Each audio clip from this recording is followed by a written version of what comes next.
اعوذ باللہ من الشیطان الرجیم، بسم اللہ الرحمن الرحیم۔ آج انشاءاللہ ہم سورہ بنی اسرائیل، جسے سورہ اسراء بھی کہا جاتا ہے، اس کو شروع کریں گے۔ یہ پچھلی سورت کے ساتھ کنیکٹڈ سورت ہے۔ اس کو مولانا امین ایصل اصلاحی کی جو ٹرمینالوجی ہے، اس میں وہ یہ کہتے ہیں کہ یہ جڑواں سورت ہے۔ جو سورہ نحل کا موضوع تھا، اس کے اندر بھی وہی موضوع ہے۔ فرق یہ ہے کہ سورہ نحل میں کچھ چیزیں بریف کر کے بتائی گئی تھی، مختصر کر کے بتائی گئی تھی، یہاں پر تفصیل سے واضح کیا گیا ہے۔ پچھلی صورت میں مشرکین مکہ کو، بنی اسرائیل کو انذار بھی کیا گیا تھا، یعنی خبردار کیا گیا تھا، اور دعوت بھی دی گئی تھی۔ لیکن بنی اسرائیل کا جو تذکرہ تھا وہ بڑا تھوڑا سا تھا، اشاروں میں تھا۔ اس صورت میں براہ راست مخاطب کر کے ان کو ایکسپلین کیا جا رہا ہے کہ اگر وہ یہ سمجھتے ہیں کہ وہ اللہ کے محبوب ہیں، اس کے منتخب ہیں، تو یہ ان کی خود فریبی ہے۔ اور جب ہم یہ صورت انشاءاللہ پڑھیں گے تو ہمیں اپنے آپ کو بھی یہ ریمائنڈ کروانا پڑے گا کہ اگر ہم یہ سمجھتے ہیں کہ ہم اللہ کے محبوب ہیں اور ہم منتخب لوگ ہیں، تو یہ ہماری خود فریبی ہے۔ بنی اسرائیل کی تاریخ گواہ ہے کہ جب انہوں نے اللہ سے بغاوت کی، نافرمانی کی، برے اعمال کیے، تو دنیا میں بھی ان پر سخت عذاب نازل ہوا۔ ان پر اللہ کی رحمت اس وقت ہی ہوئی جب انہوں نے توبہ کا، اصلاح کا رستہ اپنایا۔ ہمارے لیے بھی یہی ہے۔ ان کے لیے بھی بہتری اسی میں تھی کہ اللہ کے نبی صلی اللہ علیہ وسلم کی پیروی کریں۔ ہمارے لیے بھی بہتری اسی میں ہے کہ ہم اپنے پیارے محبوب حضرت محمد صلی اللہ علیہ وسلم کی پیروی کریں، اپنی خواہش نفس کی، اپنی برادری کی، اپنے معاشرے کی پیروی کرنے کے بجائے اپنے رب کے بھیجے ہوئے پاک پیغمبر کی پیروی بھی کریں، تو ہمارے لیے بھی دنیا میں بھی انشاءاللہ بہتری ہوگی، اور آخرت میں تو بہتری ہے ہی ہے۔ اس صورت کی ابتدا جو ہو رہی ہے وہ معراج کے واقعے سے ہو رہی ہے، جس کے اندر ایک طرح سے یہ پیغام دیا جا رہا ہے کہ مسجد حرام اور مسجد اقصی دونوں کی جو امانت تھی، وہ خیانت کرنے والوں سے لے کر نبی پاک صلی اللہ علیہ وسلم کے حوالے کرنے کا فیصلہ ہو چکا ہے۔ انداز سے پتہ لگتا ہے کہ یہ سورت مکی ہے اور غالباً ہجرت کے قریب کے زمانے میں نازل ہوئی ہے۔ سبحان اللہ جی، پاک ہے وہ ذات۔ یہ صرف ایک سمجھنے کے لیے، اگر آپ کبھی تسبیحوں پر غور کریں تو مثلا ہم پڑھتے ہیں الحمدللہ یا اللہ اکبر، تو دونوں کے اندر اگر آپ دیکھیں تو الحمد جو ہے وہ رفع میں ہے، اللہ اکبر میں اللہ جو ہے رفع میں ہے، لیکن یہاں سبحانہ نصب میں آتا ہے۔ تو اس کا مطلب یہ ہوتا ہے کہ ایکچولی اس سے پہلے ایک ورب جو ہے وہ محذوف ہے، اور مثلا یہ کہ میں بیان کرتا ہوں اللہ کی پاکی، سبحان اللہ کا یہ مطلب ہوتا ہے۔ لیکن ہم سمپل ترجمہ کرتے ہیں اللہ پاک ہے، وہ بالکل صحیح ہے، با محاورہ ترجمہ ہے۔ تو یہاں پر بھی ہم ترجمہ کریں گے سبحان الذی، پاک ہے وہ ذات جو اسرا، اسرا پر اگر آپ غور کریں گے تو آپ کو اسلم یسلمو کا وزن محسوس ہوگا۔ تو آپ نے جب بھی اس طرح کوئی فعل آئے تو اس کے وزن پر غور ضرور کرنا ہے تاکہ مطلب سمجھ سکیں۔ اسلم یسلم باب افعال ہوتا ہے، ہمیں معلوم ہے کہ باب افعال لازم کو متعدی کر دیتا ہے، یعنی خرجہ وہ نکلا، تو اخرجہ اس نے نکالا۔ تو اسرا کا بھی میننگ ایسا ہوگا جو اس کے بیسک روٹ میں جو ثلاثی مجرد ہے، جو تھری لیٹرڈ ہے، اس کے اندر جو بھی مفہوم ہوگا اس کو کرانے کی سینس میں استعمال ہو جائے گا۔ تو یہ اس کا جو تھری لیٹرڈ ہے، جو تین حرفی ہے، وہ ہے سرا یسری۔ اس کا مطلب ہوتا ہے رات میں سفر کرنا۔ عربی زبان کے اندر مثلا باتا یا بیتو کا مطلب ہوتا ہے رات میں قیام کرنا، اور پھر وہ بیت کے لیے بھی استعمال ہوتا ہے جو رات گزارنے کی جگہ ہوتی ہے، جسے گھر کہتے ہیں، اور پھر رات کے علاوہ بھی وقت گزارنے کے لیے وہ فعل استعمال ہو جاتا ہے۔ تو سرا یسری جو ہے یہ محض سفر کرنے کے لیے بھی استعمال ہوتا ہے، اور رات میں سفر کرنے کے لیے اس کا بنیادی میننگ ہے۔ اور پھر بعض اوقات اگر رات کے سفر کی بات ہو رہی ہے، یہ فعل آ رہا ہے، تو احتیاطاً ایمفسس کے لیے، تاکید کے لیے رات کا لفظ بھی آ جاتا ہے جو آگے آ رہا ہے لیلن، اس پر آتے ہیں، اس سے باب فعال بنے گا اسرا یسری، کسی کو رات کے وقت سفر کرانا۔ تو سبحان الذی اسرا بعبدہ، پاک ہے وہ ذات جو لے گئی اپنے بندے کو۔ لے گئی بھی اس کا مفہوم ہے، رات میں بھی لے گئی، جب آگے لیلن آ جائے گا تو یہ پکا ہو جائے گا کہ یہ رات ہی کی بات ہے، جو لے گئی اپنے بندے کو رات کے وقت۔ مزید اس میں یہ آ جائے گا کہ رات کے وقت سفر کرنے میں تو یہ بھی ہو سکتا ہے کہ آپ کئی راتوں کا سفر کر رہے ہیں، دن میں آرام کریں، رات کو سفر کریں، تو وہ سریا میں ہی آئے گا۔ لیکن جب یہ لیلن آ گیا تو اس کا مطلب ہے کہ ایک رات کی ہی بات ہو رہی ہے، بلکہ ایک رات کے بھی ایک حصے کی بات ہو رہی ہے۔ تو پاک ہے وہ ذات جو راتوں رات لے گئی اپنے بندے کو۔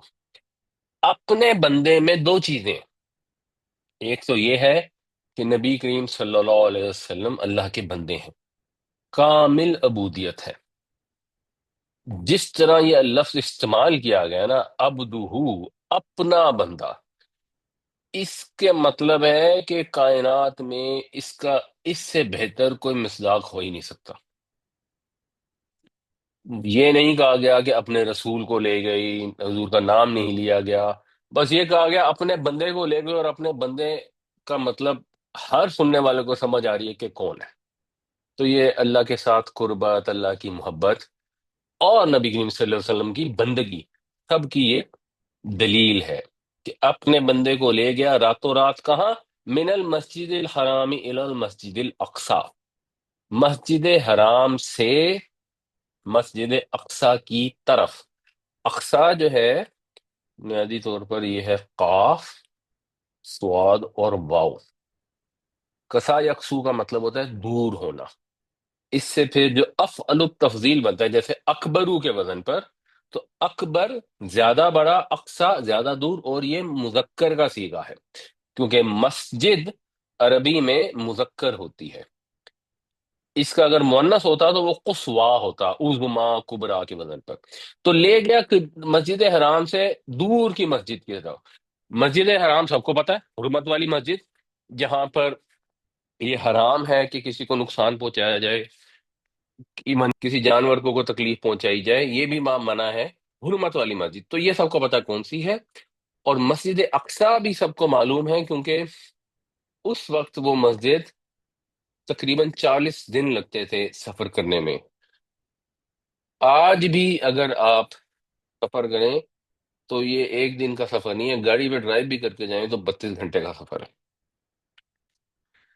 تو اس مسجد کی طرف لے گئے، اس کو مسجد اقصی کہا جاتا تھا۔ اس وقت ظاہر ہے کو مسجدیں بہت زیادہ تھیں ہی نہیں، مکہ میں تو مسجد حرام کے علاوہ کوئی مسجد ویسے ہی نہیں تھی، تو دور کی مسجد کی طرف راتوں رات لے گئے۔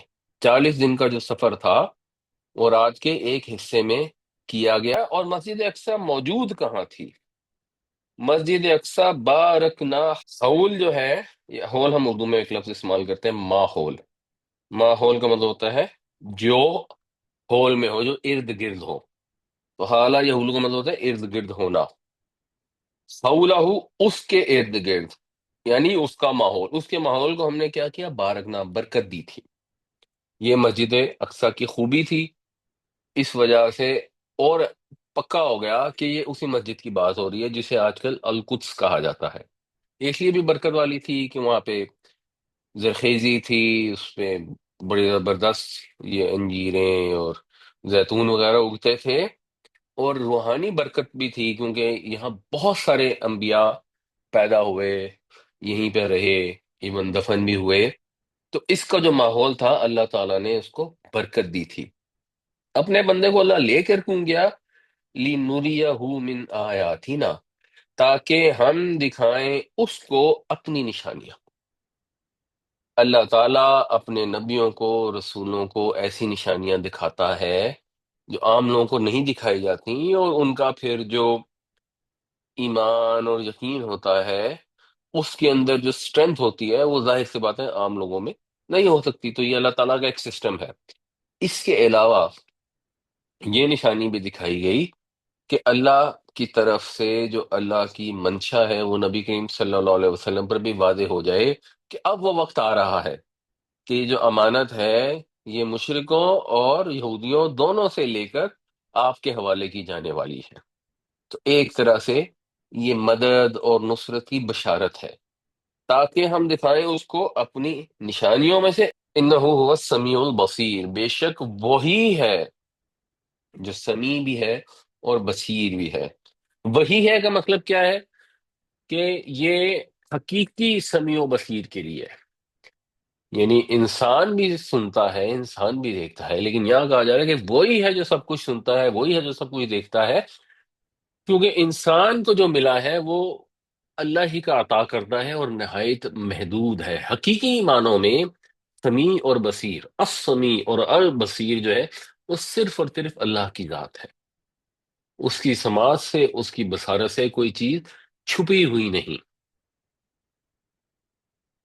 تو یہ وارن کیا جا رہا ہے مشرکین کو بھی اور بنی اسرائیل کو بھی کہ اپنی کرتوتوں سے اللہ تعالیٰ کو بے خبر نہ سمجھو، اور مسلمانوں کو، نبی کریم صلی اللہ علیہ وسلم کو تسلی دی جا رہی ہے کہ آپ سے جو وعدہ کیا جا رہا ہے، آپ کو جو تکلیفیں آ رہی ہیں ان سے اللہ واقف ہے، اور اس نے آپ کی مدد کرنی ہے تو وہ مدد کر کے رہے گا۔ سبحان الذي اسرا بعبده ليلا من المسجد الحرام الى المسجد الاقصى الذي باركنا حوله لنريه من آياتنا انه هو السميع البصير۔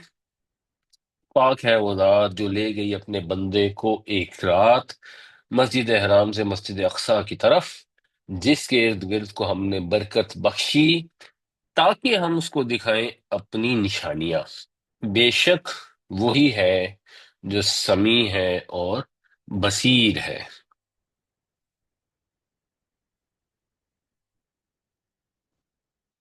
حدیث میں جو تفصیلات آتی ہیں ان کا خلاصہ یہ ہے کہ رات کے وقت جبریل علیہ السلام آئے اور اپنے ساتھ کوئی سواری لائے۔ اب وہ سواری کیا کوئی گھوڑا تھا یہ ہمیں نہیں پتا، کوئی وہیکل تھا، اس کا صرف سائز حدیثوں میں بتایا گیا ہے کہ وہ خچر سے بڑا اور گھوڑے سے چھوٹا تھا۔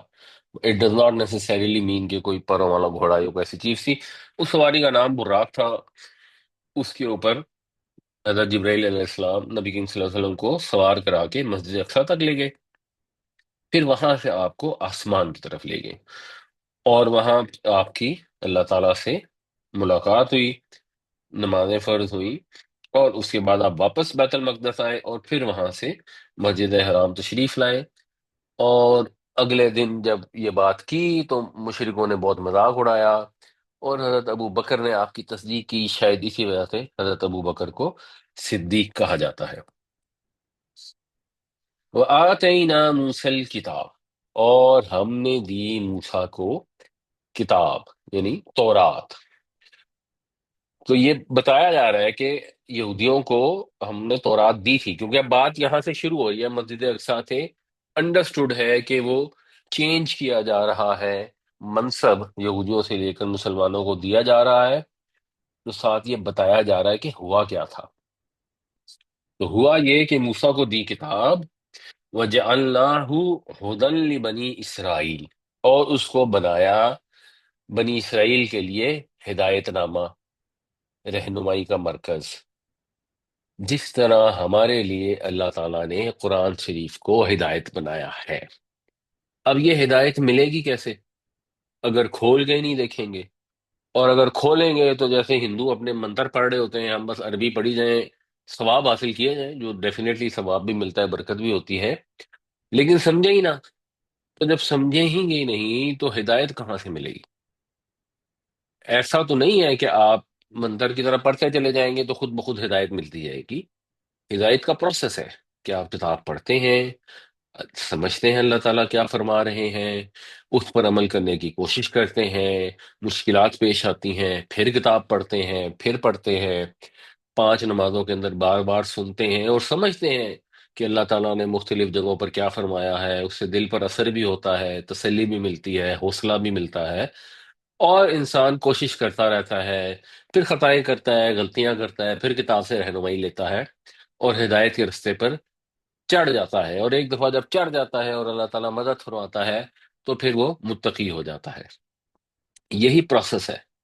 سب رسولوں کی کتابوں میں یہی پروسیس تھا، کہیں پر بھی اللہ تعالیٰ نے یہ پروسیس نہیں بتایا کہ سوچے سمجھے بغیر بس اس کے اوپر انگلیاں پھیری جاؤ یا اس کو رٹو طوطے کی طرح پڑھتے چلے جاؤ تو تمہیں ہدایت مل جائے گی۔ تو اللہ تعالیٰ نے اس کو ہدایت بنایا بنی اسرائیل کے لیے۔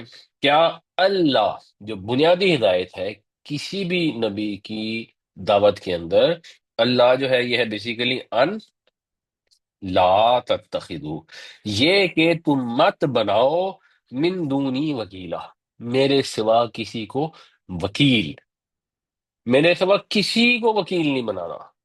وکیل کون ہوتا ہے؟ جس پر آپ اعتماد کرتے ہیں، جس پر آپ بھروسہ کرتے ہیں، توکل کا لفظ بھی اسی سے ہے۔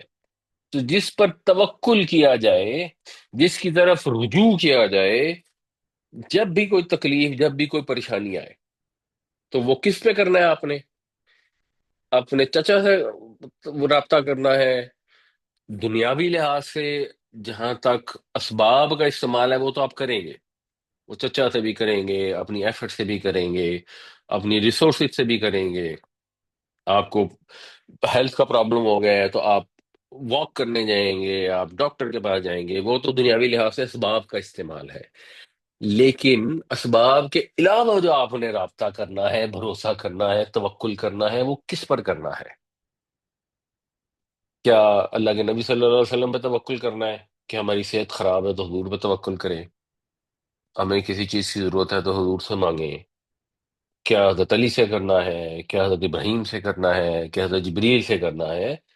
اللہ تعالیٰ نے واضح الفاظ میں کہہ دیا کہ میرے سوا کسی کو معتمد نہیں بنانا، کسی کو وکیل نہیں بنانا۔ یہ کیٹیگوریکلی شرک کی ہر قسم کی نجاست سے یہ آیت پاک کر دیتی ہے اگر آدمی اس کے اوپر عمل پیرا ہو جائے۔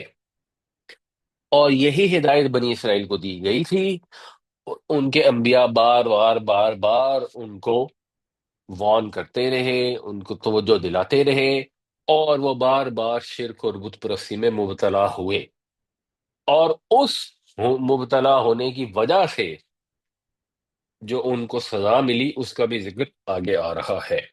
وَآتَيْنَا مُوسَى الْكِتَابَ وَجَعَلْنَاهُ هُدًى لِبَنِي إِسْرَائِيلَ أَلَّا تَتَّخِذُوا مِن دُونِي وَكِيلًا، اور ہم نے دی موسیٰ کو کتاب اور اسے بنایا ہدایت بنی اسرائیل کے لیے کہ مت بنانا میرے سوا کسی کو بھی معتمد۔ ذریتا، ذریتا جو ہے یہ نسب میں ہے۔ اب اس کے نسب میں ہونے کی کوئی وجہ ہونی چاہیے، تو عام طور پر جو وجہ یہاں سمجھی جاتی ہے وہ وجہ کو ہم گرامر کی زبان میں کہتے ہیں منادہ مضاف، بالکل ایسے ہی جیسے ہم کہتے ہیں ربنا۔ تو ربنا کی جگہ جب ربنا ہو جاتا ہے تو اس کا مطلب ہوتا ہے کہ یہ ہے یا ربنا، اے ہمارے رب۔ ربا مضاف نہ مضاف الیہ۔ اس کے اندر بھی ذریہ جو ہے یہ مضاف ہے، اور من جو ہے یہ مضاف الیہ ہے، اور یہ ازیومڈ ہے کہ اس سے پہلے ایک یا آ رہا ہے، یہ انڈرسٹوڈ ہے۔ تو اے اولاد ان کی، ذریہ تھا من حملنا مع نوح، اے ان کی اولاد جن کو ہم نے نوح علیہ السلام کے ساتھ سوار کیا۔ کیوں حضرت نوح علیہ السلام کی قوم وہ پہلی قوم تھی غالباً جہاں بڑے پیمانے پر شرک کیا گیا، جہاں کے لوگ بہت سرکش تھے، اور حضرت نوح علیہ السلام نے 1000 سال کے قریب انہیں نصیحت کی اور وہ نہیں مانے، اور حضرت نوح کے ساتھی تھے جو ساتھ رہے، جن کو سوار کرایا گیا، وہ توحید پر قائم تھے، موحد تھے۔ تو ان موحدین کو جو رتبہ ملا اس کی طرف توجہ دلائی جا رہی ہے کہ تم ان کی اولاد ہو، تم مشرکوں کی اولاد نہیں، ان کو تو اللہ نے تباہ کر دیا، تم موحدین کی اولاد ہو، صالح لوگوں کی نسل سے ہو۔ ایسے صالح لوگ کہ اتنے مشکل حالات میں حضرت نوح علیہ السلام کے ساتھ کھڑے رہے، اور اللہ نے پھر ان کو بچا لیا۔ انہو کانا عبدن شکورا، بے شک وہ تھا بندہ بہت شکر کرنے والا، فعول کے وزن پر بہت زیادہ شکر گزار بندہ تھا۔ شکر گزار بندہ جو ہوتا ہے وہی توحید پر قائم رہتا ہے، جو صرف اور صرف اللہ کا شکر ادا کرتا ہے۔ جب اللہ کی دی ہوئی نعمتوں کو کسی اور کے ساتھ ایسوسیٹ کرنا شروع کیا جائے، اللہ کے سوا ان نعمتوں کے لیے کسی اور کا شکریہ ادا کیا جائے، پھر وہی بات ہے کہ اسباب کا معاملہ فرق ہے۔ اگر کسی نے آپ کو پانی کا گلاس پکڑایا، آپ نے اس کا شکریہ ادا کیا، بڑی اچھی بات ہے، ضرور کریں، کرنا چاہیے، بلکہ جو بندے کا شکر ادا نہیں کرتا وہ اللہ کا بھی شکر ادا نہیں کرتا۔ لیکن وہ تو اس نے آپ کو گلاس پکڑایا، جو پانی کی نعمت آپ کو ملی، جو پینے کی صلاحیت آپ کو دی گئی، جو اللہ تعالیٰ نے اس بندے کو آپ کے لیے اویلیبل کیا کہ پیاس کے موقع پر آپ کے لیے پانی لے کے آئے، وہ صرف اور صرف اللہ کی ذات ہے، اس کے سوا کوئی بھی نہیں ہے۔ تو جب انسان صرف اور صرف اللہ کا شکر ادا کرتا ہے، تب ہی وہ توحید پر قائم رہتا ہے۔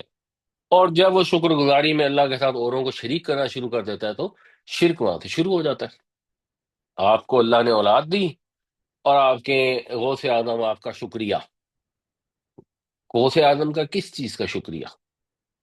کیونکہ اس میں آپ نے شرک ایسوسیٹ کر دیا کہ ہماری اولاد کے دینے میں غوث اعظم کا ایک رول ہے۔ ویسے تو اولاد اسباب سے ہی ملی، انسان اپنی بیوی کا شکریہ ادا کر دے کہ تم میری زندگی میں آئی، تم سے میری شادی ہوئی تو اللہ نے مجھے اولاد بخشی۔ اگر کسی نے کوئی علاج کرایا تو اس ڈاکٹر کا شکریہ ادا کر دے۔ یہ تو ہیں اسباب۔ اسباب کے بغیر صرف اور صرف ایک ہی ہستی ہے، اسی کا شکر کرنا ہوتا ہے، اور حضرت نوح علیہ السلام اس کی بہترین مثال تھے، بہت زیادہ شکر گزار تھے۔ تو تم ان کی اولاد ہو جو ان کے ساتھ شکور تھے، جو ان کے ساتھ شکر گزار تھے، ان کو اللہ تعالیٰ نے کشتی میں سوار کروایا، اور جو نہ شکرے تھے، جو خدا کو چھوڑ کر دوسروں کی شکر گزاری کرتے تھے، ان کو اللہ تعالیٰ نے تباہ کر دیا۔ اب تم لوگ یہ کام کرو گے تو تمہارے ساتھ بھی ایسا ہی ہوگا۔ جیسے شرک سے پاک کر دیا اللہ تعالیٰ نے حضرت نوح علیہ السلام کے آنے پر، اس طرح نبی کریم صلی اللہ علیہ وسلم بھی اللہ کے رسول ہیں۔ آپ جب دنیا میں تشریف لے آئے اس وقت، تو اب اس وقت اس علاقے میں جو بھی فرق ہوگا، اللہ اس کو پاک کر دے گا، جو بعد میں پاک کر دیا گیا، جو پھر سورہ توبہ میں اس کا ذکر آتا ہے۔ ذریۃ من حملنا مع نوح انہ کان عبدا شکورا، اے اولاد ان کی جنہیں ہم نے سوار کرایا نوح کے ساتھ، بے شک وہ ایک شکر گزار بندہ تھا۔ وَقَضَيْنَا إِلَىٰ بَنِي إِسْرَائِيلَ، قضینا کا مطلب ہوگا فیصلہ کر دینا، قاضی فیصلہ کرتا ہے، قضا یقضی، اس نے فیصلہ کیا، قضینا ہم نے فیصلہ کر دیا۔ اس کے بعد ہے الہ، تو ہم نے فیصلہ کیا بنی اسرائیل کی طرف، اس کا مطلب ہے کہ ہم نے اس فیصلے سے آگاہ کر دیا، ہم نے یہ فیصلہ وہی کر دیا بنی اسرائیل کی طرف، فی الکتابی کتاب میں۔ تو تورات میں مختلف جگہوں پہ یہ بات آتی ہے، اس کو ہم ڈیٹیل میں نہیں جاتے، لیکن وہاں پر یہ ذکر ہے کہ نبیوں نے ان کو بتایا کہ ایسا ہوگا، ان کو پہلے سے انفارم کیا گیا کہ اگر شرک کرو گے، اگر اللہ کی توحید سے اور اللہ کی شریعت سے بغاوت کرو گے، برے کام کرو گے، تو یہ ہوگا۔ کیا ہوگا؟ لَتُفْسِدُنَّ فِي الْأَرْضِ مَرَّتَيْنِ، تم فساد کرو گے زمین میں دو دفعہ، دو مرتبہ ایسا ہوگا کہ تم زمین میں فساد کرو گے۔ پہلی مرتبہ کے لیے حضرت داؤد علیہ السلام نے، اور انبیاء کے نام آتے ہیں، یسیہ، یرمیا اور حزقییل، وہ بائبل میں مختلف جگہوں پہ ڈیٹیل آتی ہے، انہوں نے بار بار وارن کیا۔ اور دوسری دفعہ کے لیے حضرت عیسیٰ علیہ السلام نے وارن کیا کہ دو فساد ہوں گے۔ فساد کیا ہوں گے؟ فساد کا مطلب کیا ہوتا ہے؟ کسی چیز کو خراب کر دینا، یعنی فسادہ کا مطلب ہوتا ہے وہ خراب ہوا، افسدہ کا مطلب ہوتا ہے اس نے خراب کیا۔ یفسدو وہ خراب کرتا ہے، تفسدو تو خراب کرتا ہے، تفسدون تم سب خراب کرتے ہو، لتفسدن تم سب خراب کرو گے، خرابی کرو گے، فساد مچاؤ گے زمین میں۔ یعنی کیا؟ کہ اللہ تعالیٰ کی شریعت کو چھوڑ دو گے، برے کام کرنے شروع کر دو گے۔ وَلَتَعْلُنَّ عُلُوًّا كَبِيرًا، تعلن جو ہے یہ بھی اسی طرح ہے، الا یا الو کا مطلب ہوتا ہے سرکش ہونا، تو تعلونا تم سب سرکش ہوتے ہو یا ہوگے، لتعلن تم ضرور سرکش ہوگے، علوباً، یہ جب فعل کے ساتھ اس کا مصدر آ جاتا ہے، دوبارہ ریپیٹ کیا جاتا ہے، تو اس کو ہم کہتے ہیں مفعول مطلق۔ مفعول مطلق کا مطلب ہوتا ہے ایسا کرنا جیسے کہ کیا جاتا ہے. تو تم ایسے سر اٹھاؤ گے جیسا کہ سر اٹھایا جا سکتا ہے، یعنی ایمفسس. کبیرہ پھر ساتھ آ گیا مزید، اس کی صفت بہت زیادہ. تو تم بہت سر اٹھاؤ گے، یعنی تم بہت اوپر بھی جاؤ گے، تمہیں کوئی اقتدار وغیرہ بھی ملے گا. یہ مفہوم اس میں اشارہ ہے. لیکن سرکشی اس میں انڈرسٹوڈ ہے، وہ زیادہ کلیئر ہے کہ دو دفعہ تم زمین میں فساد کرو گے اور سرکشی کرو گے، اور پھر آگے ہوگا کیا وہ اگلی آیتوں میں آ رہا ہے. یہاں پہ انڈرسٹوڈ ہے کہ پھر اس کے بعد ہم تمہیں سخت سزا بھی دیں گے. دو دفعہ تمہیں اس کی سخت سزا ملے گی. اور فساد یہودیوں نے بہت سارے پھیلائے، اور ان کی سزائیں بھی ملی. مثلا ایک سزا ملی جو ان سے وہ تابوت تھا وہ چھن گیا وغیرہ وغیرہ بہت سارے. لیکن یہاں جو بات کی جا رہی ہے مرتين سے، یہ دو بہت بڑے لیول کے ایسے فساد جن پر ایسی سزا ملی کہ یہود کی پوری قوم ذلیل ہو کے رہ گئی. پوری قوم، اس کا ذکر کیا جا رہا ہے. وہ اگلی آیتوں میں اس کو ہم مزید ایکسپلین کرتے ہیں، اور اللہ تعالیٰ بھی اس کو بتائیں گے مزید. وَقَضَيْنَا إِلَىٰ بَنِي إِسْرَائِيلَ فِي الْكِتَابِ لَتُفْسِدُنَّ فِي الْأَرْضِ مَرَّتَيْنِ وَلَتَعْلُنَّ عُلُوًّا كَبِيرًا. اور ہم نے یہ فیصلہ بنی اسرائیل کی طرف بھیج دیا اپنی کتاب میں کہ تم فساد کرو گے زمین میں 2 مرتبہ اور بہت سر اٹھاؤ گے. فَإِذَا جَاءَ وَعْدُ، پھر جب آیا وعدہ. کون سا وعدہ؟ وعد اولاہما، ان میں سے، ان دو میں سے پہلی کا وعدہ. اولا جو ہے یہ مؤنث ہے، جیسے اکبر ہوتا ہے نا، اکبر سے کبرا، تو کبرا ہوتا ہے مؤنث. اور اس کا جو روٹ ہے وہ ہے عین واو اور لام. تو عین واو لام پہ جب اکبر لگائیں گے تو وہ بن جائے گا اول. اول بن جاتا ہے اول، تو یہ ہو گیا مذکر. اور اس کو اگر کبرا کے وزن پہ کریں گے تو یہ ہو جائے گا اولا، یہ ہو گیا مؤنث، مطلب سب سے پہلا. تو جو پیچھے بات آئی مرتين، تو مرتن جو ہے یہ مؤنث ہوتا ہے. تو ان 2 باروں میں سے پہلی بار، ہما دو کے لیے، اولا ہما ان دو کا پہلا، ان دو میں سے پہلی بار وعدو کا وعدہ، یعنی یہ مرکب اضافی ہے. تو جب آ گیا دو میں سے پہلا وعدہ، بَأَسْنَا، تو ہم نے اٹھا کھڑا کیا. پھر آگے آگے علیکم، تو جب بَأَسْنَا کے ساتھ علا آ گیا تو اس کا مطلب ہے مسلط کر دیا. تو ہم نے مسلط کر دیا تم پر. کس کو مسلط کیا؟ عبادا لنا، اپنے بندوں کو. یہاں پر بھی عبادنا نہیں آیا، عبادنا تو ہوتا ہے ہمارے بندے. یہاں عبادا لنا ہے، یعنی ایک تھوڑا سا ڈسٹنس ہے. عبدہ والا عباد نہیں، یا عباد الرحمان والا نہیں. یہ لام آ گیا، اب ہمارے لیے جو بندے ہیں. یعنی مطلب یہی ہے کہ ویسے تو سارے اللہ کے بندے ہیں، مگر عبادنا آتا ہے عام طور پر تو اس سے مراد ہوتی ہے اللہ کے نیک بندے. یہاں بندوں کا بس ذکر آیا. کون سے بندے؟ الی بأس شدید، جو سخت زور والے تھے. باس جو ہے اس کا مطلب ہوتا ہے کسی چیز کا سخت ہونا، اور شدید، اور شدید جو شدید سخت تھے. الی والے، جیسے اولو الامر ہوتا ہے حکم والے، الی بأس شدید شدید سختی والے. تو بڑے ہی زور آور، بڑے ہی زور آور بندے تھے جو ہم نے تمہارے اوپر مسلط کر دیے. اس کی میں بریف ڈیٹیل آپ کو انشاءاللہ بھی بتاتا ہوں. فجاسو، جاسا یا جوسو کا مطلب ہوتا ہے کہیں جا گھسنا، لوٹ مار کے لیے کسی جگہ پر جا گھسنا. تو وہ جا گھسے خلال الدیار. خلال جو ہے یہ خلتن کی جمع ہے. یہ اردو میں بھی ہم خلال کرتے ہیں، یعنی بنیادی طور پر خلال کا مطلب ہوتا ہے کوئی سوراخ، دو چیزوں کے درمیان کا فاصلہ، یا کسی چیز کے دو کناروں کے درمیان کا فاصلہ کوئی دراڑ جیسے ہوتی ہے، جیسے ہمارے دو دانتوں کے اندر ہوتا ہے، تو ہم اس کو خلال کرتے ہیں. الدیار گھروں کی جمع ہے، دار کی جمع. تو وہ جا گھسے گھروں کے اندر. یہ ایک طرح سے تصویر کشی کی گئی ہے کہ انتہائی توہین اور تذلیل ہوئی کہ دشمن اتنا زور آور تھا کہ ان کے گھروں کے اندر جا گھسا، ان کو ملیا میٹ کر دیا، ان کی عزت کو، ان کی ہر چیز کو انہوں نے تاخت و تاراج کر دیا. وَكَانَ وَعْدًا مَفْعُولًا، اور یہ وہ وعدہ تھا جو ہو کر رہنا تھا، یہ تو شدھ نہیں تھا، یہ پورا ہونا ہی ہونا تھا، کیونکہ اللہ کا ایک تو اصول ہے، اور دوسرے ان کو وارن کر دیا گیا تھا کہ اگر تم نافرمانی کرو گے، اگر شریعت سے ہٹو گے، تو تمہیں یہ عذاب بھگتنا پڑے گا، اس فساد کا نتیجہ تمہیں دنیا میں ہی مل جائے گا۔ یہ پہلے سے ان کو بتا دیا گیا تھا، تو بتا دیا گیا تھا تو ہونا ہی تھا۔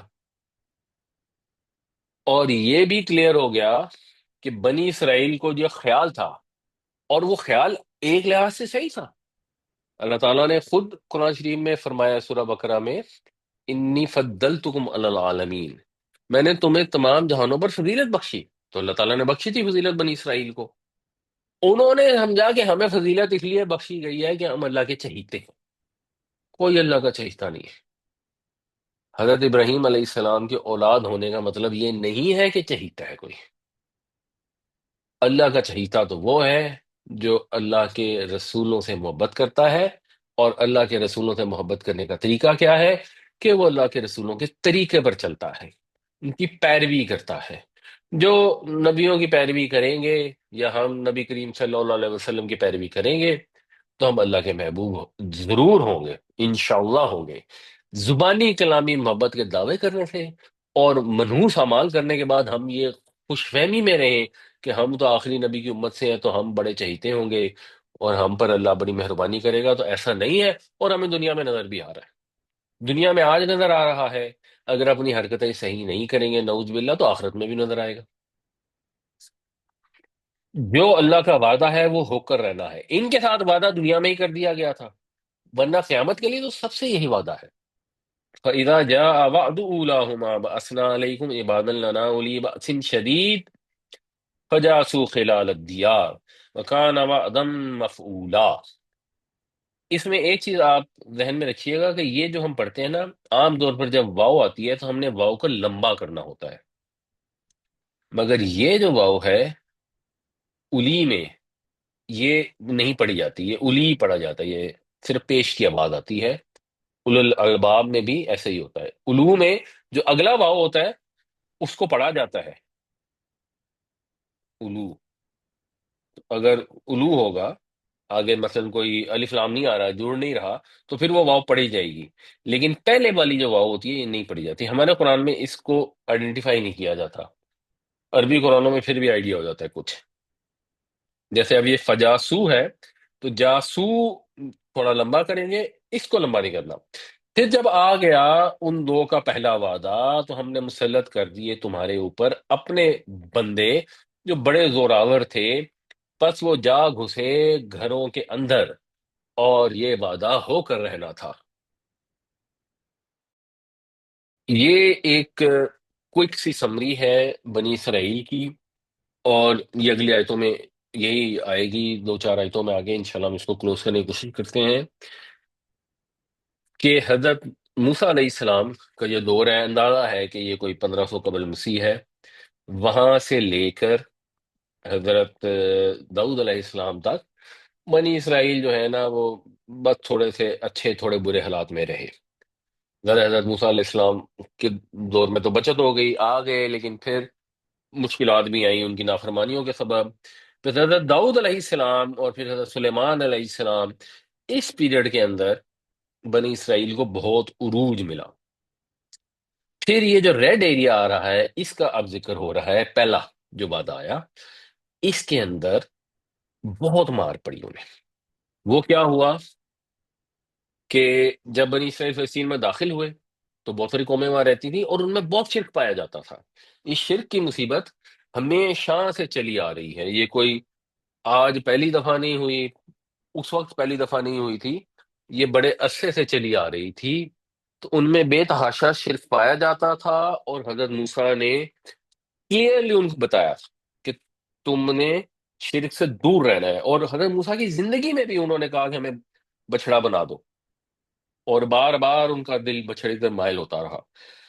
اور ان کے لیے یہ پرومس لینڈ تھی فلسطین کی۔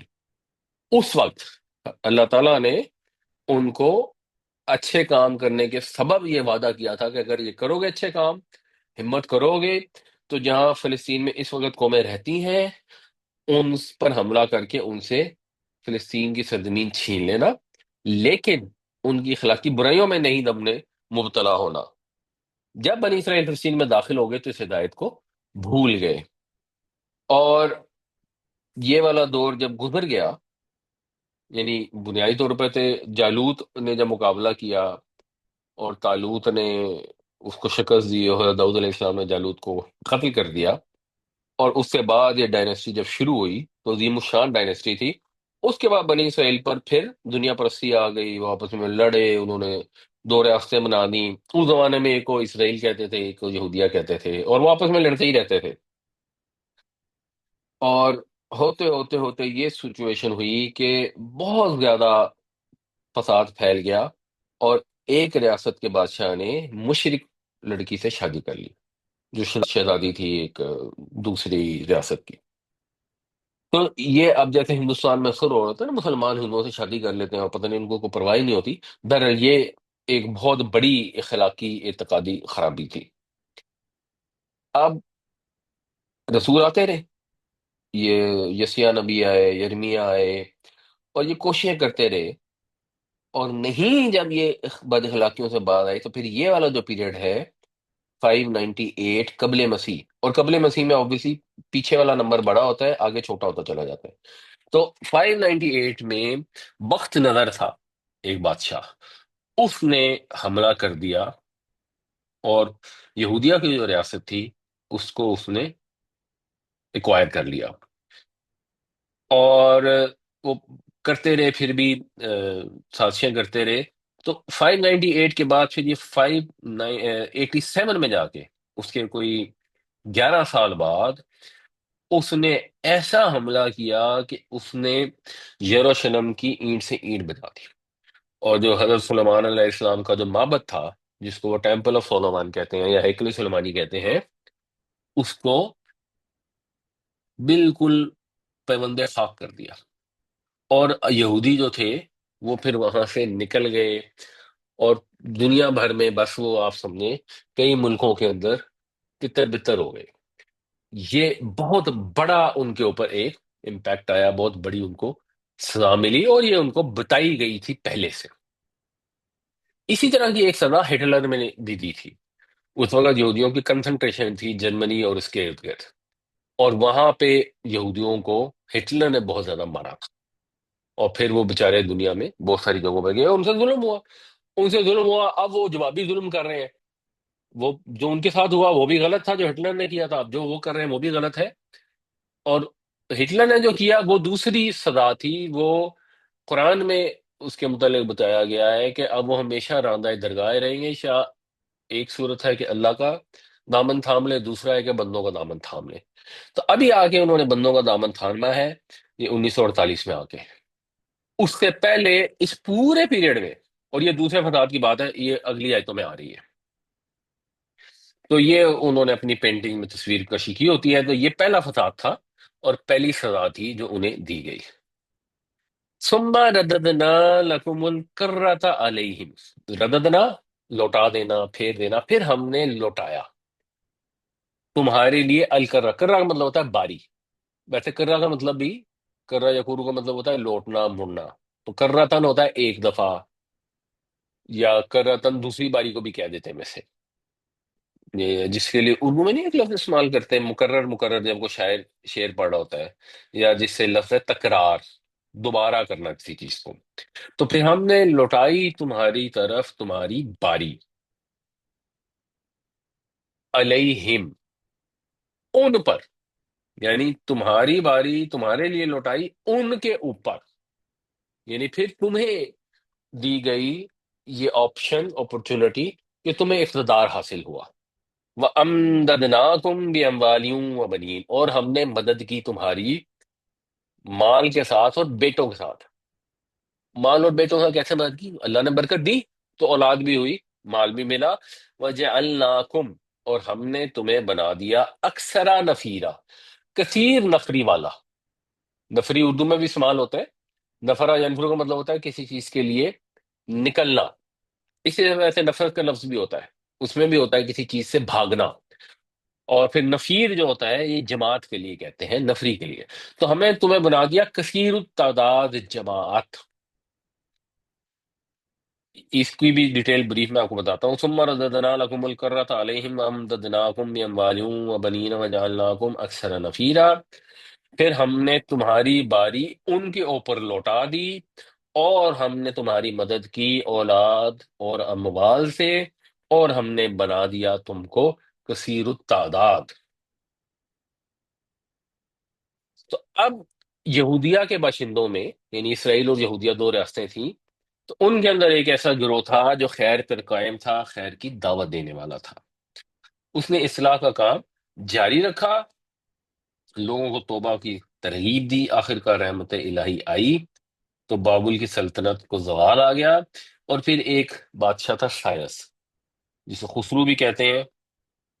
اس نے 539 میں کہیں جا کر بابل کو فتح کر لیا، اور اس نے پھر بنی اسرائیل کو اجازت دے دی کہ تم لوگ جا سکتے ہو، رہ سکتے ہو. جیسے مسلمانوں کو جب فتح حاصل ہو گئی تو انہوں نے بھی یہودیوں کو امن امان سے رہنے کی آپشن دے دی.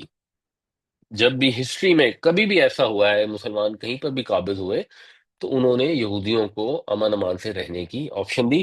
جنرلی جو اسلام کی بنیادی تعلیمات ہیں وہ اقلیتوں کے ساتھ حسن سلوک کا تقاضا کرتی ہیں.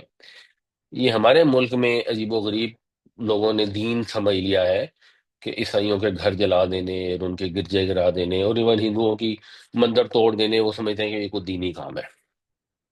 اور پھر وہاں ان کو اجازت مل گئی. اس کے بعد اس جگہ پہ جا کے 157 میں، یعنی اس سے پہلے تو دوسرے لوگ ہی حکومت کر رہے تھے، یہ فارسی بادشاہ ہی کر رہا تھا، بٹ 157 بفور کرائسٹ میں انہوں نے، ایک بادشاہ تھا اینٹوکس. تو اینٹوکس فورتھ جب تخت نشین ہوا تو اس نے ایک فیصلہ کیا کہ میں یہودیوں کو ختم کر دوں. لیکن ان کی اللہ کی مدد تھی، اور یہودی جو تھے، یہودیوں میں بھی دو گروپ تھے ویسے، ایک یونانی یہودی تھے اور ایک ادھر والے تھے. یونانی تو اس کے ساتھ مل گئے. جو یہ یہودیہ کے یہودی تھے وہ جو تھے انہوں نے اس کو ریزسٹ کیا، اور اس تحریک کو کہتے ہیں مکابی. تو انہوں نے ایک دینی ریاست قائم کر لی جو 67 BC تک قائم رہی اور بہت زیادہ گرو کر گئی.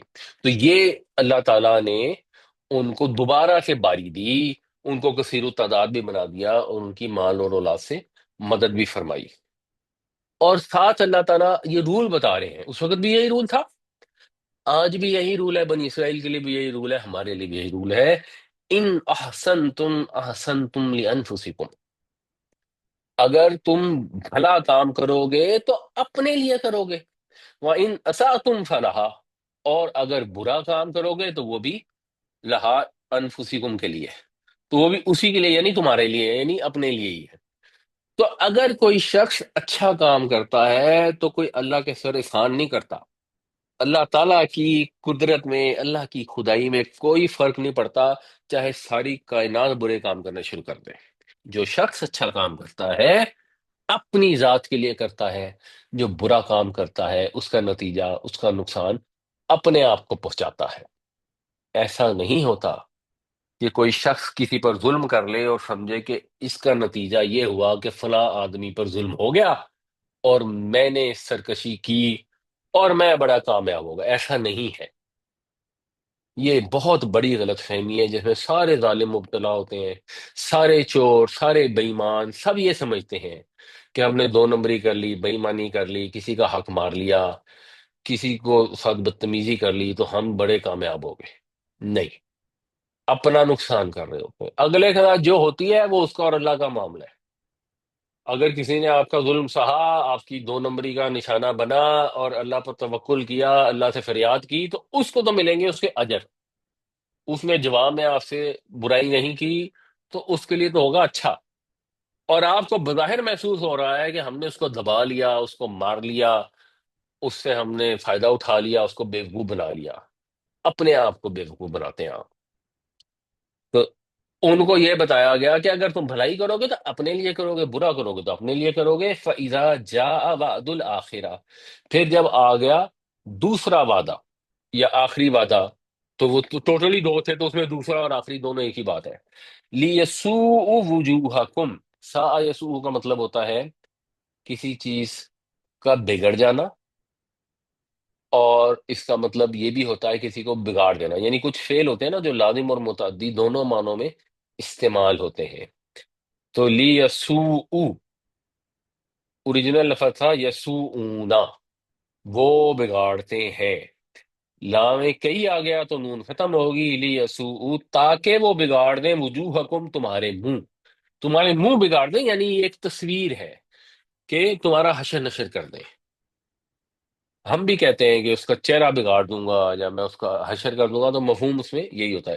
ولی یدخل المسجد، اور تاکہ وہ مسجد میں داخل ہو جائے۔ اب کیوں؟ کیونکہ انہوں نے یہ برا کیا، اب اس کی ڈیٹیل یہاں نہیں آ رہی، بس بتا دیا کہ برا کرو گے تو اپنے لیے کرو گے، تو پھر جب تم نے برا کیا تو پھر دوسرے وعدے کا وقت آ گیا، جب دوسرے وعدے کا وقت آیا تو وعدہ کیا تھا کہ وہ تمہارے چہرے بگاڑ دیں، مسجد میں داخل ہو جائیں، کما دخلوہ اول مرہ، جس طرح وہ داخل ہوئے تھے پہلی مرتبہ۔ وَلِيُتَبِّرُوا، یتبرو جو ہے، تبیرہ یتبرو کا مطلب ہوتا ہے ہلاک ہونا، اس سے پھر باب تفعیل ہے، تبرہ یتبرو، ہلاک کرنا، تباہ کرنا، برباد کرنا، لیتبرو، اور آگے اس کا مصدر آ رہا ہے تتبیرن، تفعیل کے وزن پر تتبیر، تو جب فعل کے ساتھ مصدر آ جائے تو یہ بن جاتا ہے مفعول مطلق، یعنی ایسے برباد کرنا جیسے برباد کیا جاتا ہے، تہس نہس کر دینا، اور تاکہ وہ تہس نہس کر دیں کس چیز کو؟ ما علو، اس چیز کو جس پر وہ بلند ہوئے، یعنی جس چیز پر ان کا زور چلا، پہلے ان کو ملی بلندی اور یہ سرکش ہو گئے، اس کے بعد جو اللہ کے بندے ان پر مسلط کیے گئے، اب نہ پچھلی دفعہ بتا دیا تھا کہ زور آور بندے تھے، یہاں بتایا نہیں گیا، دوبارہ پھر مزید زور آور بندے آئے، اس کا ذکر کرنے کی ضرورت نہیں ہے، وہ انڈرسٹوڈ ہے۔ تو انہوں نے پھر جب ان کا زور چلا، ان کو بلندی ملی، تو ان کا پھر جس چیز پر زور چلا انہوں نے اس کو تہس نہس کر دیا، بالکل ہی تباہ کر دیا۔ یہ بالکل تباہی کیا ہوئی، اس کی بھی تھوڑی سی ڈیٹیل دیکھ لیتے ہیں۔ ان احسنتم احسنتم لانفسکم وان اسأتم فلہا فاذا جاء وعد الآخرۃ لیسوءوا وجوہکم ولیدخلوا المسجد كما دخلوه اول مرۃ ولیتبروا ما علوا تتبیرا، اگر تم بھلا کرو گے تو اپنے لیے کرو گے، اور اگر برا کرو گے تو اپنے لیے کرو گے، پس جب آ گیا آخری بار کا وعدہ یا دوسری بار کا وعدہ یا پچھلی بار کا وعدہ کہ وہ مسلط کر دیں گے ہم تم پر اپنے بندے، یہ انڈرسٹوڈ ہے کہ وہ بگاڑ دیں گے تمہارے چہرے اور وہ داخل ہو جائیں گے مسجد میں جیسے داخل ہوئے پہلی دفعہ، اور جس چیز پر ان کا زور چلے گا اسے تہس نہس کر ڈالیں۔ تو یہ جو مقابیوں کی تحریک تھی یہ پھر وقت گزر گیا، ختم ہو گئی، جیسے مسلمانوں میں بھی ایک وقت آیا جب وہ علامہ اقبال کہتے ہیں نا شمشیر و فنا والطاؤس و رباب آخر، تو ان کے اندر دنیا پرستی آ گئی، ریاکاری آ گئی، اور ایسی پھوٹ پڑی کہ خود انہوں نے، ایک روم کا بادشاہ تھا، اس کو فلسطین آنے کی دعوت دے دی، اس نے قبضہ کر لیا سن 63 قبل مسیح میں، اور جب حضرت عیسیٰ علیہ السلام تشریف لائے تو اس وقت رومیوں کا قبضہ چل رہا تھا، اور جو حضرت عیسیٰ کے ماننے والے تھے ان پر بہت ظلم کیا گیا، اور یہودی جو تھے وہ رومی بادشاہ کے ساتھ ملے ہوئے تھے، اور یہودیوں نے اپنی حرکتیں جاری رکھی، ان حرکتوں کے اندر یہ بھی شامل تھا کہ یحییٰ علیہ السلام کا سر قلم کر دیا گیا، جو اللہ کے نبی تھے، یہودیوں کو کوئی پرواہ نہیں ہوئی، الٹا جا کے کہا کہ حضرت عیسیٰ کو بھی سزائے موت دے دیں، ان کی جا کے رومی بادشاہ کو شکایتیں کی، اور یہاں تک ایک مثال دی جاتی ہے کہ عید کا دن تھا تو، یعنی رومیوں کا سسٹم یہ تھا کہ وہ اپنے، جس طرح کوئی بھی سامراج کرتا ہے کہ دیسی لوگوں کی حکومت بنا دیتا ہے لیکن پیچھے سے کنٹرول کرتا ہے، تو یہودی جو تھے ان کو بھی کنٹرول کیا جا رہا تھا رومی بادشاہ سے، اور لوکلز کی حکومت تھی، یہودی نہیں تھے بٹ جو بھی وہاں کے دوسرے لوکل تھے. تو وہ جو حکومت تھی اس نے کہا کہ اچھا جی، آپ تمہاری عید کا دن ہے تو ہم ایک بندے کو معاف کر سکتے ہیں، اس کو پھانسی کی سزا سے یا قتل کی سزا سے چھوڑ سکتے ہیں، یہ مجھے اجازت ہے. تو بتاؤ، ایک ڈاکو تھا بربا کے نام کا، کہ اس کو چھوڑ دوں یا حضرت عیسیٰ کو چھوڑ دوں؟ تو یہ یہودیوں نے کہا کہ نہیں، آپ اس کو چھوڑ دیں، حضرت عیسیٰ کو آپ پھانسی چڑھا دیں، جو ان کے خیال میں حضرت عیسیٰ تھے.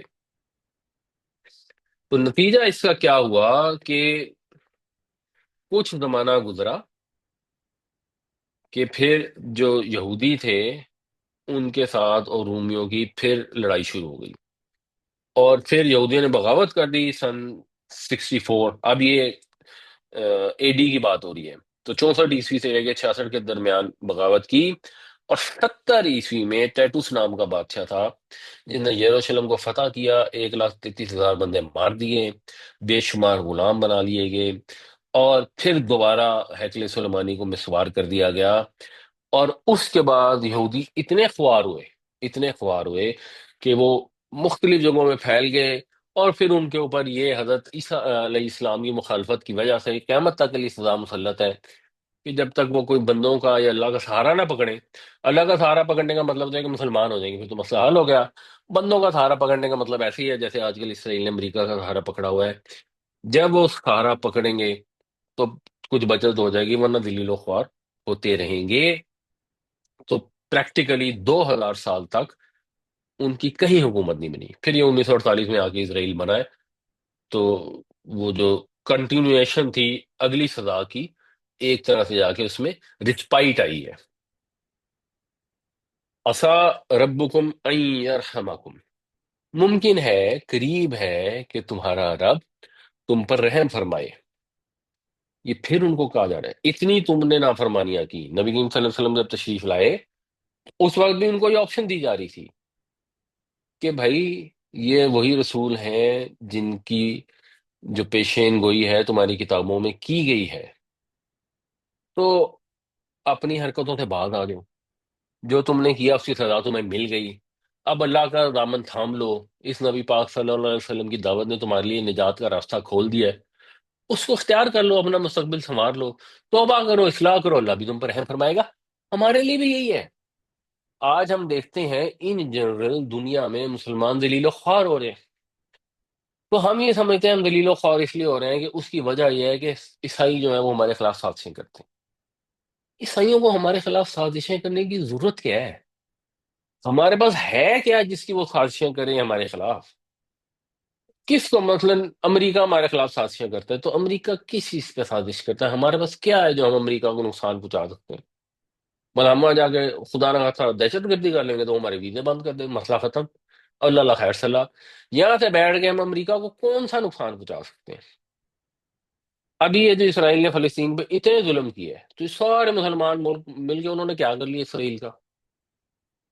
خود ہی گھر بیٹھے خوش ہوتے رہتے ہیں کہ ہم تو اصل میں بڑے اچھے تھے، ہم تو بڑے اللہ کے محبوب تھے. اصل میں یہ عیسائیوں نے ہمارے خلاف سازشیں کی، ان سازشوں کی وجہ سے ہم بیچارے جو ہے نا وہ نقصان اٹھا گئے. ہم معصوم ہیں نا، تو ہم سازشوں کا مقابلہ نہیں کر سکتے.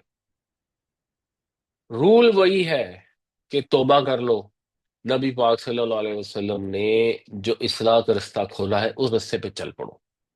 اگر چل جاؤ گے تو اللہ تعالیٰ مہربانی فرمائے گا، آخرت میں تو فرمائے گا ہی، دنیا میں بھی اللہ تعالیٰ مہربانی فرمائے گا.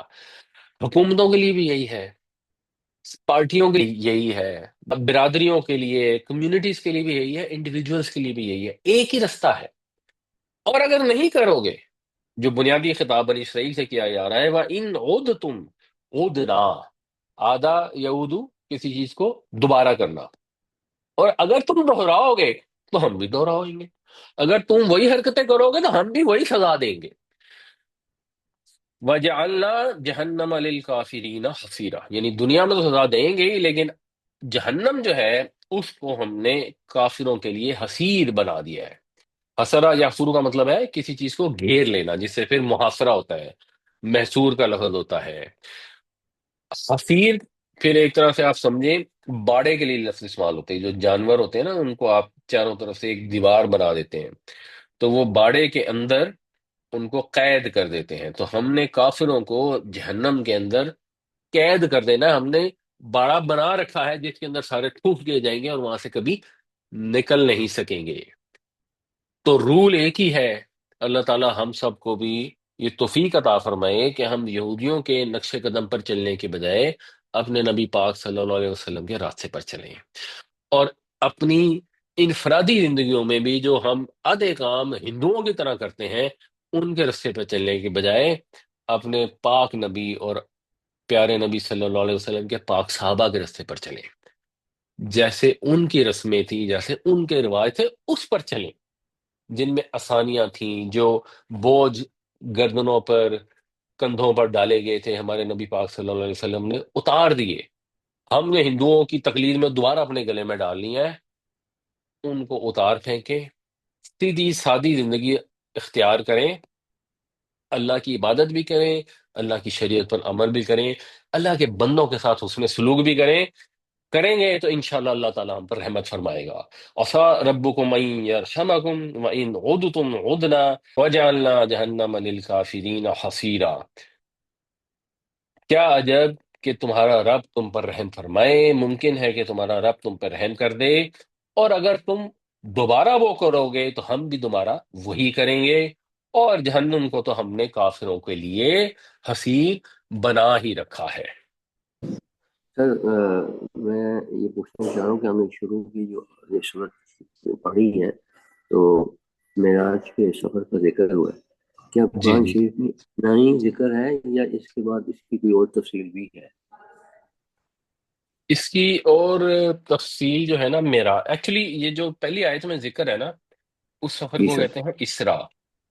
اسرا جی جی جو ہے یہ بنیادی طور پر مسجد حرام سے مسجد اقصی والا ذکر ہے، یہ قرآن شریف میں کلیئرلی ذکر ہے۔ اور جو ٹھیک اس ہے، کا دوسرا پارٹ ہے نا، آسمان پر جانا، وہ ہے معراج۔ جی اس کا کلیئر ذکر قرآن شریف میں نہیں ہے، وہ احادیث سے ہی پتہ لگتا ہے۔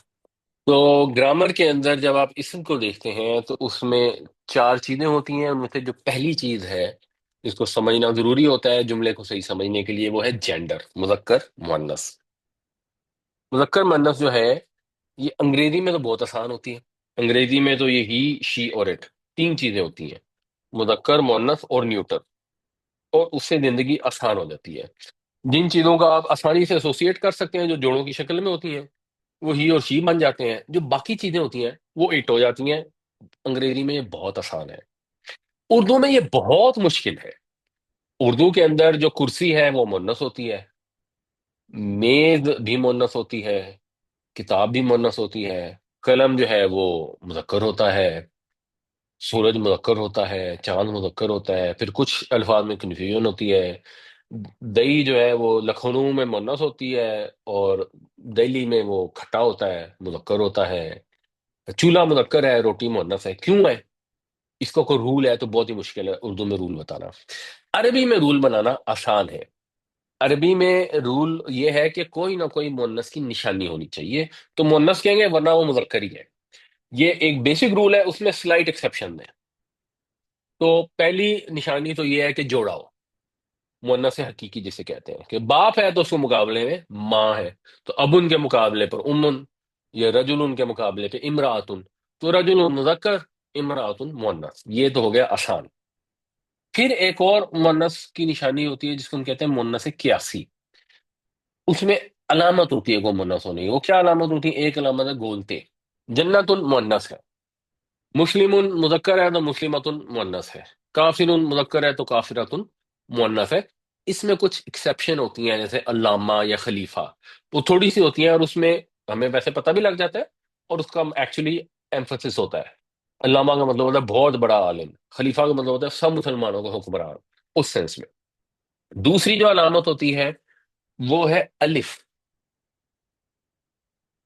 اسے کہتے ہیں الف ممدودہ، تو ہمراؤ، خضراؤ، یہ رنگوں کے ویسے نام ہے، تو یہ مؤنث ہوتے ہیں۔ یہ الفاظ تھوڑے ہی ہوتے ہیں، یہ پہچاننے آسان اتنے مشکل نہیں ہے۔ پھر اسی طرح جو افعل التفضیل کی جو مؤنث ہے اس کو کہتے ہیں الف مقصورہ، تو عظما، کبرا، یہ بھی مؤنث ہوتے ہیں۔ اس میں بھی ویسے ایکسیپشن ہوتی ہیں، جیسے موسیٰ، عیسیٰ ہے، یہ نام ہے، ان کا بھی یہی وزن ہوتا ہے، لیکن وہ مؤنث نہیں ہوتی۔ یا جیسے اقصیٰ تھا آج، تو اس میں اقصا جو ہم نے پڑھا تو وہ جو آخر میں یہ قبر کھڑی زبر آ رہی تھی، وہ اس کا مادے کا اپنے الفاظ سے قاف صاد اور واؤ کی وجہ سے تھا. بٹ نارملی کبرا عظما جو ہوتے ہیں اس وزن پہ جو آتے ہیں وہ مؤنث ہوتے ہیں. اور تیسری وہ جو ہمارے والی ہے کہ چولہا مؤنث نہیں ہوگا مذکر ہوگا، اور روٹی مذکر نہیں ہوگی مؤنث ہوگی. یہ جو مؤنث سمائی ہیں جو قرآن شریف میں استعمال ہوئے ہیں وہ یہ بس تھوڑے سے ہیں. ارض یعنی زمین، سما یعنی آسمان، شمس یعنی سورج، یہ مؤنث ہے. چاند ویسے مذکر ہے. حرب یعنی لڑائی، ریح یعنی ہوا، دار یعنی گھر، نار یعنی آگ، نفس یعنی نفس، اور سبیل یعنی راستہ، یہ سب مؤنث سمائی ہے. ان میں مؤنث کی نشانی نہیں ہے مگر یہ پھر بھی مؤنث ہے. بس یہ اتنے سے ہی ہے. اس کے علاوہ جو ہوتے ہیں وہ بھی آسان ہے، وہ اتنا مشکل نہیں ہے. ملکوں کے جو نام ہیں عام طور پہ مؤنث ہوتے ہیں. جہنم کے نام، نار تو ہے ہی مؤنث، اور جہنم کے جو بھی نام آئیں گے قرآن شریف کے اندر وہ مؤنث ہوں گے.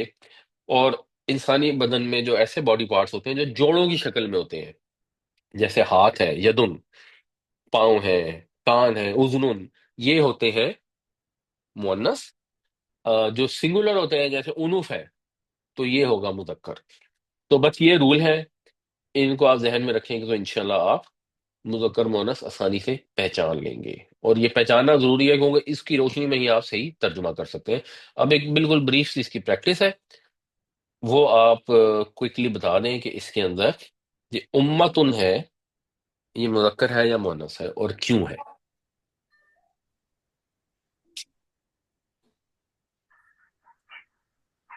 مؤنث ہے. مؤنث ہے، کیوں ہے؟ مونس ہے، اس میں وہ تا گولتے لاسٹ گول ہیں، ہے. میں گولتے ہیں، بالکل ٹھیک. وہ تا ہے۔ صراط جو ہے یہ کیا ہے؟ یہ مونس سمائی مؤنث سمائی جو ہے نا میں نے صراط یہاں لکھے ہوئے، صراط راستہ۔ وہ تو سبیل ہے نا، سبیل مؤنث سمائی ہے. باقی کہیں ٹھیک، آ رہا ہے صراط؟ تو یہ یہ مرکب اضافی ہے نا، یہ مذکر ہے اور توئیں کی مرکب وجہ اضافی ہے. نہیں، مرکب اضافی تو ایک تو نہیں ہے، یہ مرکب توصیفی ہے، سیدھا راستہ. سوال مرکب کا نہیں ہے، سوال مذکر مؤنث کا، جینڈر کا. یہ مذکر ہے سر جی، گول تے کی وجہ سے. نہیں، گول تے جہاں آتی ہے وہ تو مؤنث ہوتا ہے. تو پھر یہ مؤنث ہے. تو گولتے تو ہے ہی نہیں یہاں پہ، کہاں ہے گولتے؟ اور یہ تے تو دوسری ہے، توئیں ہیں یہ، توئیں ہے. تو جسے کہتے ہیں. تو یہ توئیں جو ہے یہ تو گولتے نہیں ہے.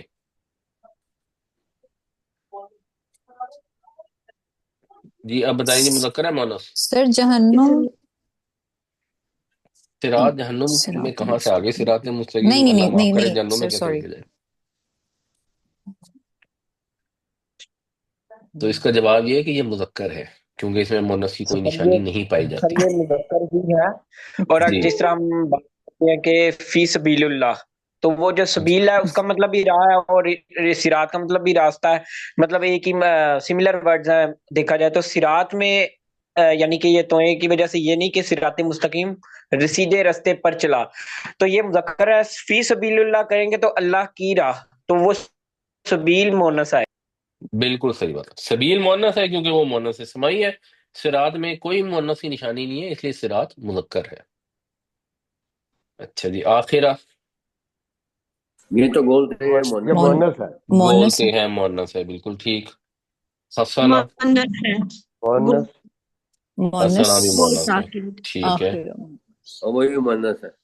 مونس سبیل بھی سبیل سبیل مونس مؤنث ہے، مؤنث. کیوں؟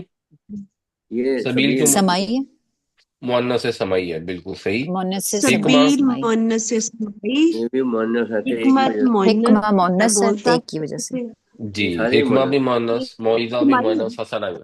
سب موعظ بھی بولتے ہیں. حسنہ بھی سبیل ہے۔ صرف جو ہے اس میں مؤنث سمائی ہے، باقی سب جو ہیں وہ نون المؤنث. اللہ تعالیٰ ہمیں قرآن شریف پڑھنے، سمجھنے، اس پر عمل کرنے کی توفیق عطا فرمائے. آمین یا رب العالمین. آمین السلام علیکم آمین ورحمۃ ثم اللہ آمین. وبرکاتہ. جزاکم اللہ خیر. اللہ آپ کو بہت جزائے خیر دے.